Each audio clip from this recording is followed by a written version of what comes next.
Hello friends, मैं हूं जयंत आपके चैनल बेंच ज्ञान से। आज हम डिस्कस करने वाले हैं एक बहुत ही इंटरेस्टिंग टॉपिक जो कि है 7/11 को लेके, जिसमें कवर होता है कि अगर कोई व्यक्ति किसी दूसरे व्यक्ति पे कोई बेबुनियाद केस कर देता है तो उस केस को कैसे पहली ही हियरिंग में हम कैसे खारिज करा सकते हैं, ख़त्म करा सकते हैं। तो चलिए आज डिस्कस करते हैं 7/11 को। ऑर्डर 7 रूल 11 एक बहुत ही इम्पोर्टेंट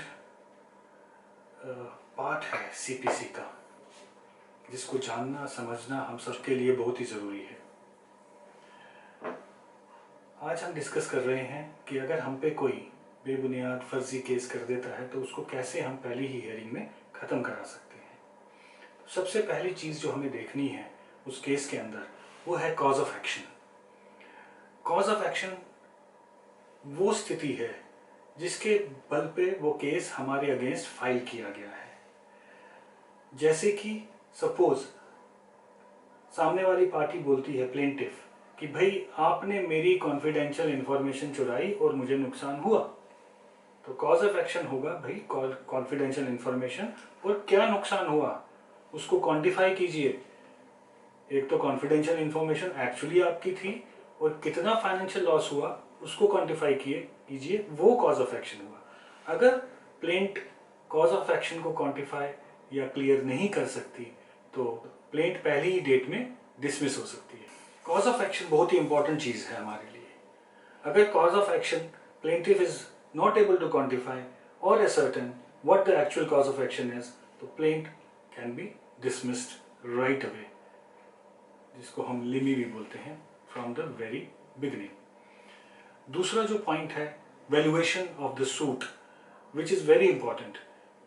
क्या जो सूट फाइल किया गया है, जो प्लेंट फाइल की गई है, उसकी वैल्यूएशन इज प्रॉपर और not. If the valuation is not proper then again the suit can be dismissed. The third is the stamp paper of adequate value has been fixed or not. Now the stamp duty and the court fee and the stamp paper are different. We should not confuse court fee with the stamp paper. Court fee is different, that is as per the ad valorem value. Court की fees जो है वो suit की value पे dependent होती है, जबकि stamp paper is all together a different thing. अगर वो भी कम वैल्यू का है तो भी सूट जो है डिसमिस हो सकता है। और फोर्थ है कि अगर आपका जो सूट है that has been barred by any of the laws of India, अगर वो किसी लॉ के अगेंस्ट में फाइल किया गया है, जो किसी लॉ में सपोर्टिव नहीं है या किसी लॉ के अगेंस्ट गया है, तो भी वो सूट मेंटेनेबल नहीं होगा and it can be dismissed by the honourable court on the very first day if they want. So apart from these four basic things, there are some other things in the procedural when you file the plaint. That is, the plaint always has to be given in duplicate. Duplicate में 2 copies आपको plaint की हमेशा देनी होंगी। अगर plaint की 2 copies नहीं दी गई हैं तो भी वो डिसमिस हो सकता है। सेकेंडली, जितनी भी अपोजिट पार्टीज हैं, जितने भी रिस्पोंडेंट्स हैं, उन सबको भी एक एक कॉपी दी जानी जरूरी है। अगर वो कॉपीज भी दी नहीं गई हैं तो भी जो केस है वो डिसमिस हो सकता है।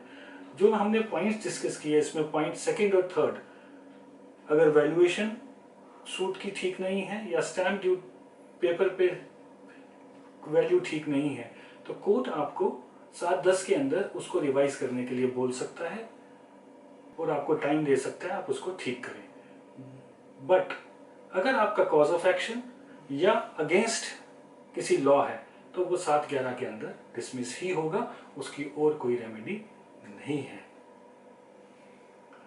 इसी तरह के शॉर्ट इंफॉर्मेटिव वीडियोस देखने के लिए हमारे चैनल को सब्सक्राइब करें, इस वीडियो को लाइक करें और शेयर करें।